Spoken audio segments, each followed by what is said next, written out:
Пока в наступление мы не идем. Мы накапливаем силы. Наша сейчас главная задача укрепиться нормально на правом берегу. Если будет наступление, а его все-таки я бы ожидал в ближайшие дни, все-таки отбить, а уже потом думать о наступлении. Поэтому то, что сейчас происходит на Николаевском направлении, это можно сказать сравнить с шахматной партией. Противник понимает, что ситуация начинает разворачиваться против него, понимает, что времени для атаки у него осталось не так уже много. Он пытается разыграть ее так, чтобы все-таки нанести этот удар. Наши войска, командование пытается этот удар пока маневрами парировать и, соответственно, решить проблему без генерального сражения. У кого лучше удастся, тот в конечном итоге победит. С учетом того, что постепенно ситуация разворачивается, наши силы растут, противника силы в целом медленно, но сокращаются, это играет на нашу сторону. То есть мы пока выдерживаем паузу, которая в конечном итоге приведет нас к победе. Получается, что кто поставит Цугцванг, тот и выиграет эту партию. Ну, по сути, Киев уже в Цугцванге. То есть, кто не понимает, да, шахматной терминологии, Цугцванг — это ситуация, когда ты ставишь противника в условия, когда абсолютно любой его ход ухудшает его позиции. Сейчас противник должен атаковать, у него другого варианта атаковать не будет. Но с учетом тех реалий, которые есть на сегодня, атака для него может быть самоубийственной. И противнику надо решать, какой шаг, какой ход для него менее опасен, а не выигрышный. Вот такая ситуация. Юрий Иванович, давайте по поводу Херсонского и Запорожского направлений. Ну, по Херсонскому мы поговорили, да, противник пытается периодически атаковать, но сегодня, кстати, атак не было.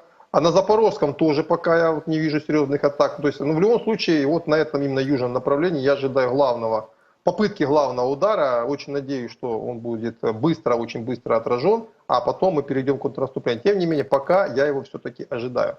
На другой части фронта, да, это на севере, в районе Сватова, противник показывает демонстрацию каких-то намерений, то есть он довольно на самом деле небольшими силами пытается якобы прорвать нашу оборону, но на прорыв обороны это вообще не похоже, очень похоже на сковывающее действие.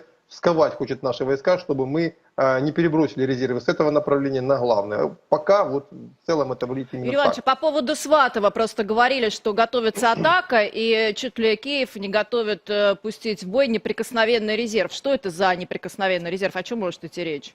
Ну, я на самом деле слышал эти новости, но я, честно, не понимаю, откуда люди берут именно эти новости, откуда у них такая информация. У меня такой информации нет. Ну, не неприкосновенный, у каждого командующего есть какой-то резерв главного командования, то есть, который пускается в случае, когда вот совсем сложная ситуация, нужно спасать ситуацию. Точно так же было в 1942 году под Сталинградом, всегда в 1943 году, когда было сражение под Прохоровкой, было результатом того, что, опасаясь прорыва южной группировки немецких войск южнее Курска, командование бросило в бой свои, так сказать, стратегические резервы и таким образом переломило чашу весов в нашу пользу. То есть это обычная нормальная практика. Юрий Иванович, все-таки давайте, какая, на ваш взгляд, самая сложная обстановка сейчас происходит и где конкретно? На каком направлении?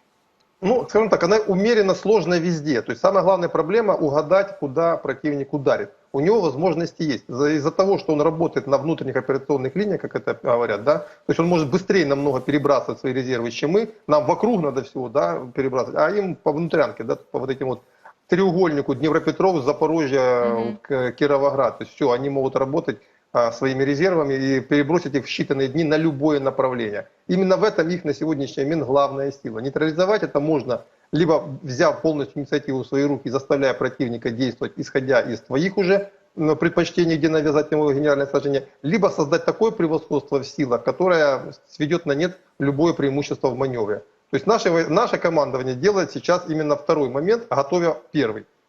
Со стратегической точки зрения все делается верно. Но у противника есть определенные преимущества, в том числе географические, которые, естественно, попытаются реализовать. Но у противника нет времени. 8 ноября все ближе, выборы в США, и американцы гонят их, и, возможно, пойдут на какие-нибудь неординарные меры. Время покажет.